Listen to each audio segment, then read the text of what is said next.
She texted from the plane that she upgraded to first class using my card. I canceled her return ticket and blocked her. She got stranded in a foreign country with no money. So this happened a couple months ago, and I'm still processing it, but mostly I'm just glad she's gone. I'm 37, was dating Rachel for 8 months, she's 29, met her at a friend's barbecue. She was fun at first, outgoing, social, always knew where the good restaurants were. Red flag I missed, she always knew where the expensive restaurants were, and always had reasons why I should pay. Early on, I paid for dates, normal stuff, dinner, movies, drinks. But I noticed a pattern after month 2. She never reached for her wallet. Not once. I tested it one night. Check came. Sat there. She sat there. Smiled at me. Picked up her phone. I paid. Started bothering me. Month 3, I brought it up. Hey, can we split things sometimes? She got quiet. Then I make way less than you. You have a real career. I manage a warehouse distribution center. Good money, not rich. She did social media consulting, whatever that means. Never saw her actually work. But fine, I made more. Doesn't mean I'm an ATM. I suggested cheaper dates. She pouted, said I was being cheap. First time she said that word. Cheap. Hate that word. It's manipulation. Makes you prove you're not cheap by spending money. I spent the money. Idiot move. Thing is, her version of cheap was insane. I'd suggest a nice local Italian place, $20 entrees, good food. She'd counter with some place downtown, $50 plates, small portions. Why? Ambiance. Translation. Instagram background. Every dinner was a photo shoot. She'd make me wait to eat while she got the right angle. The food would get cold. I'd sit there watching her edit photos of meals I paid for. Then she'd take 3 bites and say she was full. Waste of money. Waste of time. Movies were the same. I'd suggest a regular theater. She'd want the luxury cinema, the one with recliners and full restaurant service. $35 a ticket, plus she'd order drinks, appetizers, dessert. A movie would run me $150 easy, and she'd talk through the whole thing anyway. Missed the entire point of going. Month 4, her car needed maintenance, oil change, brake pads. Shop quoted her $600. She called me crying, I can't afford this. My credit cards are maxed. I need my car for work, can you help? I helped, paid the $600. She promised to pay me back, never did. 2 weeks later she had new designer sunglasses, $300 pair. I saw the Instagram post. Treated myself, she wrote. Yeah, because I paid your car bill. Month 5, things escalated. Her birthday. She wanted to go to this resort upstate, spa, fancy dinners, the whole thing. Cost me $2,000 for the weekend. She posted everything on Instagram, my gift, my treats, my money, her content. I felt used but told myself I was being paranoid. Week after her birthday, my buddy Jake got married. I brought Rachel. She complained about the venue. Not upscale enough. Complained about the food. Complained about the open bar only having mid-shelf liquor. Embarrassed me in front of my friends. I should have ended it there. Month 6, she started hinting about a trip. Wouldn't it be amazing to go to Barcelona? Paris? Rome? I love Europe. Don't you? I did study abroad once. Every hint came with puppy dog eyes and a hand on my arm. I'm not stupid. I knew what she wanted. Me to fund her European vacation. I said maybe next year. She got cold, stopped texting as much, stopped coming over, obvious play, withholding attention until I gave her what she wanted. Childish. But here's the thing, it was working. I missed her, hated that I missed her. She came back around after a week, all smiles, affectionate again. I knew I'd been played but couldn't prove it. Month 7, she brought up Barcelona again. We should go. It'll be so good for us. Couples trip, reconnect, romance. She'd done research, found a great hotel, sent me the link. €400 a night, for 5 nights, plus flights, plus food, plus everything else. Looking at 5,000 easy. I hesitated. She cried, real tears, said she felt like I didn't value her, didn't value us. All her friends' boyfriends took them on trips, why wouldn't I? What did that say about how I felt? I caved, booked the trip, flights, hotel, everything. She was ecstatic, best girlfriend ever for 3 days, then back to normal. Should have seen it. Week before the trip, month 8 now, we had a fight. Small thing. She wanted to add an extra day to Barcelona. I said no, I couldn't get more time off work. She said I cared more about work than her. I said that's not fair. She said a lot of things aren't fair, like her funding her own vacation because I'm too cheap to treat her properly. There it was, funding her own vacation. This was her vacation. I was the wallet. I almost canceled then. Almost. But the trip was paid for, flights non-refundable, hotel prepaid. I'd lose everything, so I figured I'd go, have whatever vacation I could, then end things when we got back. Day of the flight, 3 weeks ago now, we met at the airport.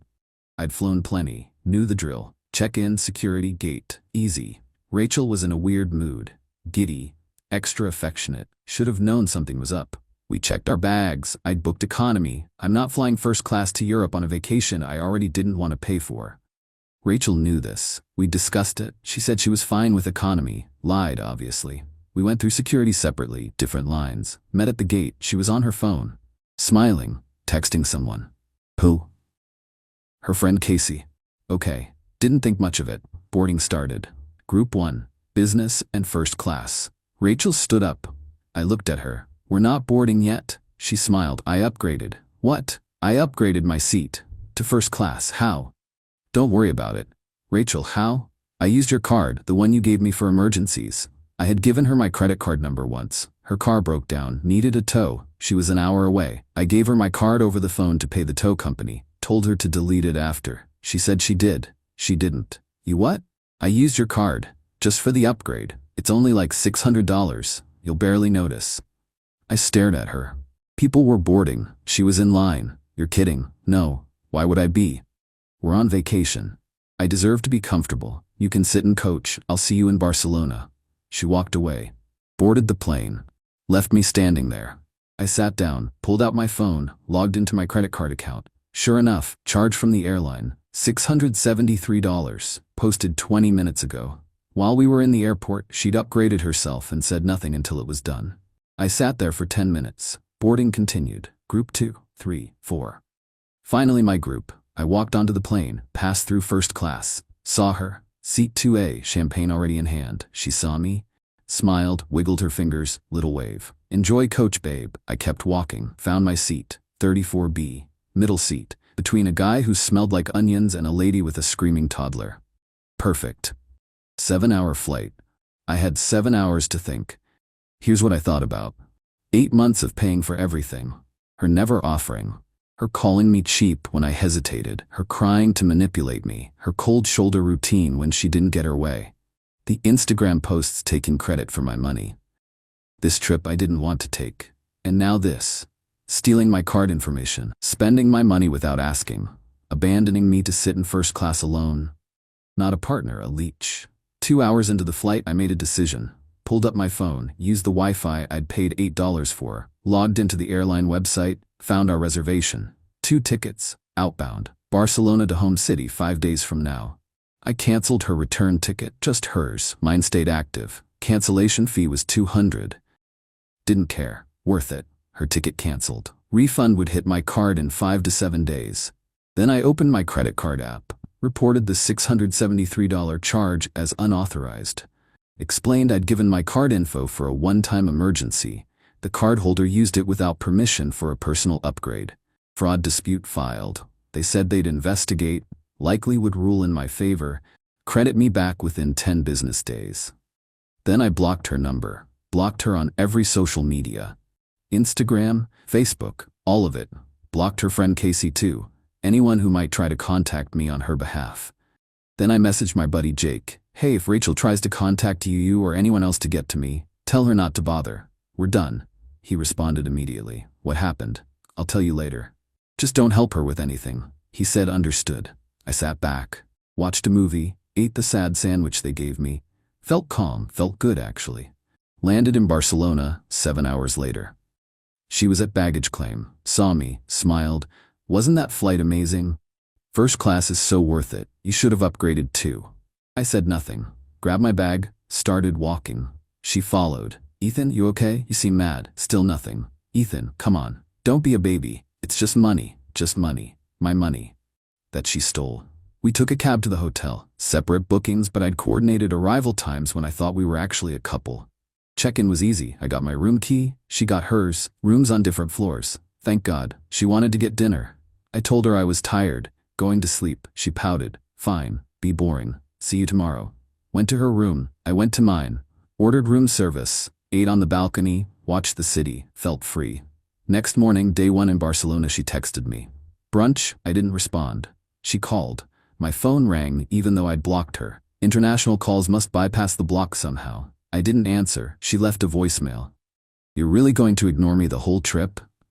Mature. I left the hotel. Spent the day alone. Hit the Sagrada Familia. Park Güell. Walked Las Ramblas. Got lunch at a place Anthony Bourdain recommended once. It was great. No complaints about the menu, no demands to go somewhere pricier. Just me in Barcelona. Sagrada Familia blew my mind.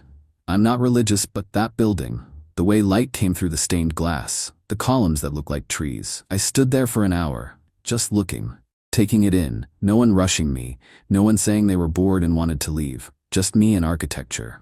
Park Güell was packed with tourists, but I didn't care. Walked the whole thing, the mosaic benches, the dragon fountain, the view of the city from the top, sat on a bench, ate gelato, watched people, couples taking selfies, families with kids, solo travelers like me, everyone just existing. It was peaceful. Lunch was at this tiny place in Elborn, hole in the wall, 6 tables. The owner didn't speak English. I pointed at what someone else was eating. He brought it out. Some kind of fish stew, crusty bread, local wine, cost me 12 euros. Best meal of the trip. No performance. No photos. Just food. She texted throughout the day. Where are you? Why are you ignoring me? This is ridiculous. We're supposed to be on vacation together. By evening, she was angry. You're being an asshole. I get you're mad about the upgrade, but get over it. It's done. I didn't respond to any of it. Day 2, same thing. Ignored her. Explored the city, hit museums, had tapas, drank vermouth, lived my life. She kept texting, angrier each time. Fine. Be a child. I'll enjoy Barcelona without you. Good luck with that. Using what money, I thought. Day 3, she figured out something was wrong. Got a text. Why did the hotel just try to charge my card for room service? Apparently they batched the charges. I have your card on file for everything. Hotel told me the card was declined for my charges.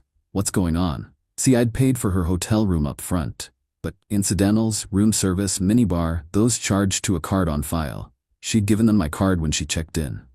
I'd called the hotel day 1. Told them to remove my card from her reservation. Any charges, they could take to her own card. They said no problem. Must have taken them until day 3 to actually run the charges. Her card got declined apparently. She had no money. I didn't respond. Another text an hour later. Ethan, seriously, something's wrong with my card. Can you come fix this? No response. Then, I know you're seeing these. Stop being petty. This isn't funny. Day 4, one day before our scheduled return flight. She'd been quiet all morning. Then a call. I answered this time. Wanted to hear this. Where have you been? Enjoying Barcelona. Without you on purpose or on purpose. You're serious right now. Very. After everything I do for you. What do you do for me, Rachel? I'm with you, aren't I? That's what you do. Exist and look pretty? I take care of myself, I work, I pay my bills. You're arm candy who spends my money. She lost it.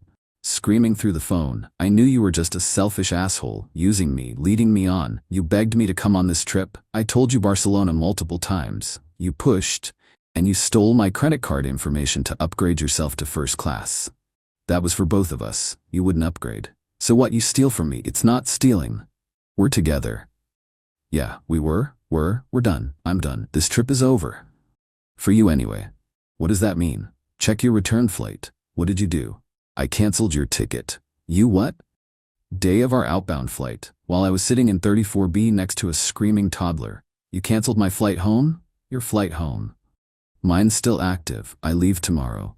You're insane. You're broke. In a foreign country, with no return flight. Good luck. I hung up, blocked the number again. Knew it probably wouldn't stop her from calling, but I did it anyway.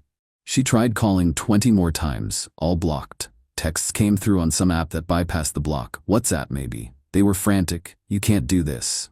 I'm stranded. I have no money. You have to fix this. I don't have to do anything. Please, I'm sorry, I'll pay you back. No, you won't.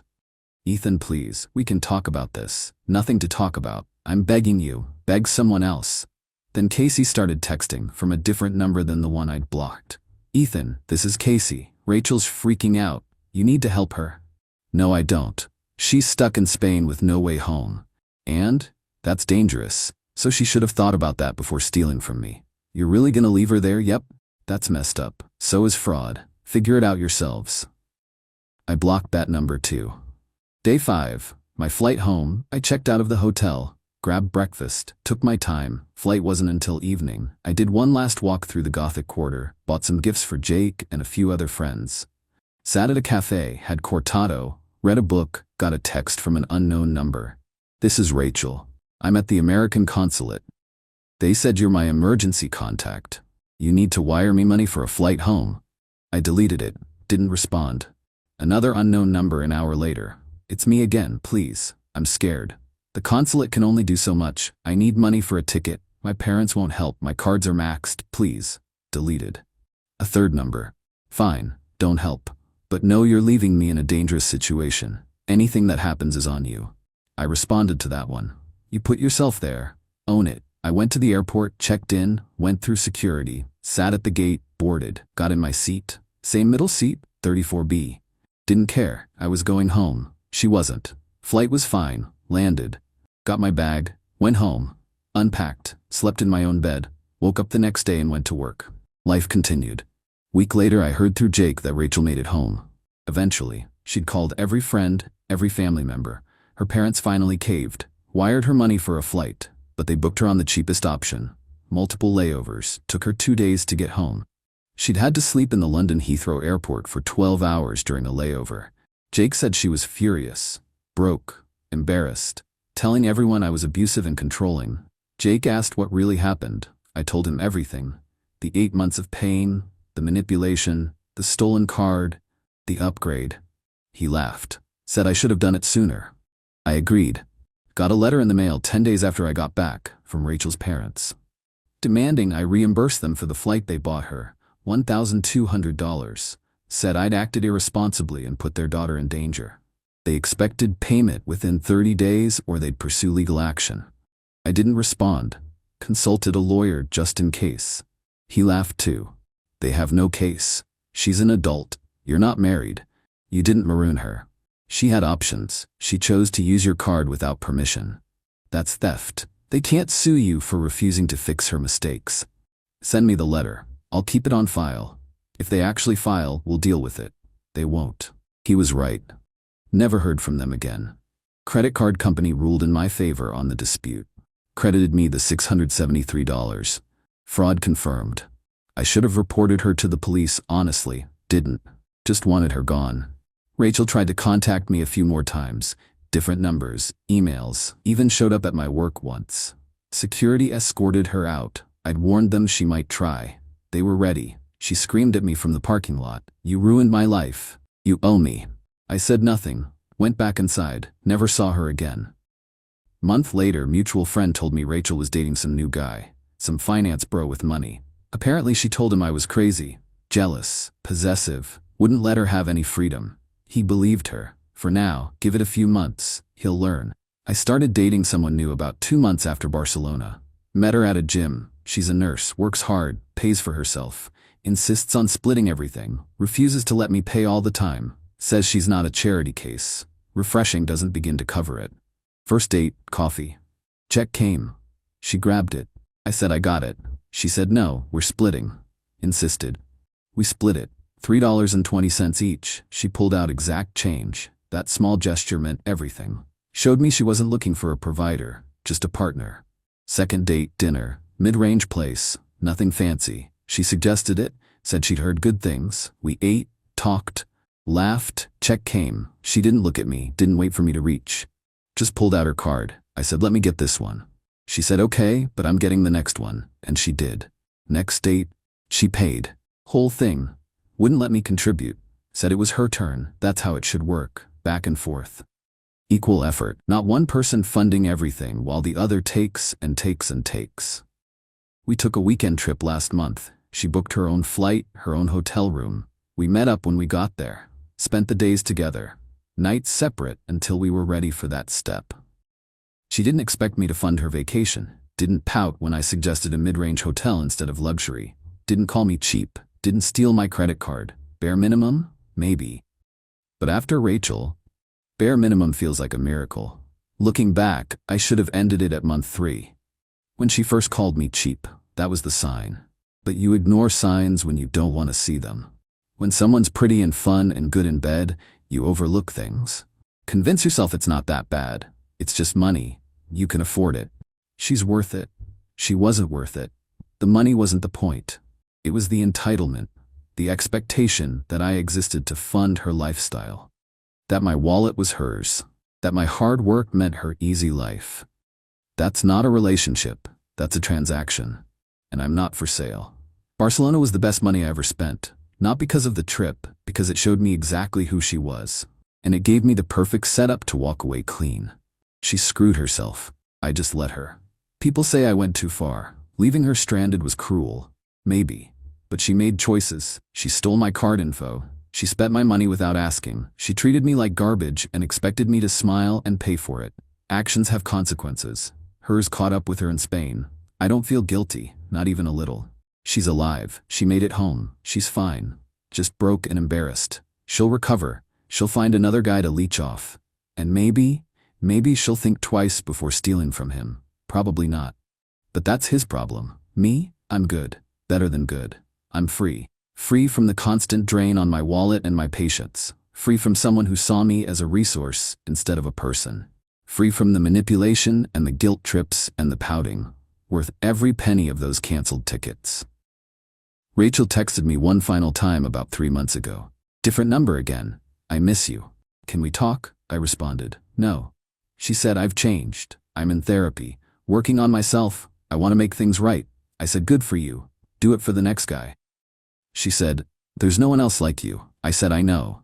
That's why you're texting. Blocked the number. Haven't heard from her since. Don't expect to. And if I do, block and move on. Simple.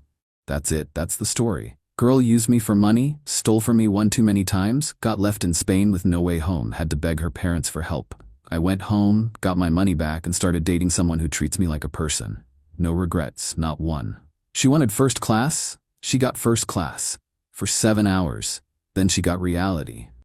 And reality doesn't serve champagne. Sometimes the best revenge is just letting someone deal with the mess they made. I didn't strand her. She stranded herself. I just stopped cleaning up after her. And honestly, sitting in that middle seat in economy, watching her live it up in first class on my dime, that was the moment I realized I was done being used. Some people need a wake-up call. Hers came at baggage claim in Barcelona when she realized I wasn't going to keep funding her life. Life's too short to be someone's ATM. Learned that lesson. Won't forget it. Here's what I wish someone had told me at month 1. When someone shows you who they are, believe them. Rachel showed me she was a user from the start. Never paid. Never offered. Always expected. I ignored it, made excuses. She makes less. She had a hard childhood. She's just used to being taken care of. All garbage. Adults pay their own way. Adults contribute. Adults don't steal credit card information and commit fraud. I stayed because she was pretty. Because the physical part was good. Because my friends thought she was cool. Shallow reasons. Stupid reasons. But reasons that kept me around 8 months longer than I should have been there. The Barcelona thing was a gift. Sounds weird, but it was. She forced my hand. Made it so clear what she was that I couldn't ignore it anymore. If she'd been smarter, kept her theft subtle, I might have stayed another year. 2 years. Maybe even married her. Dodged a bullet doesn't cover it. Dodged a missile. Now I know what to look for. Red flags I'll never ignore again. Someone who doesn't offer to pay. Ever. Someone who pouts when you suggest cheaper options. Someone who uses words like cheap to manipulate you. Someone who posts your money on social media like it's theirs. Someone who keeps financial score but only counts what you haven't given them. Never what they haven't contributed. Those people exist. Plenty of them. They're looking for someone to use. Don't be that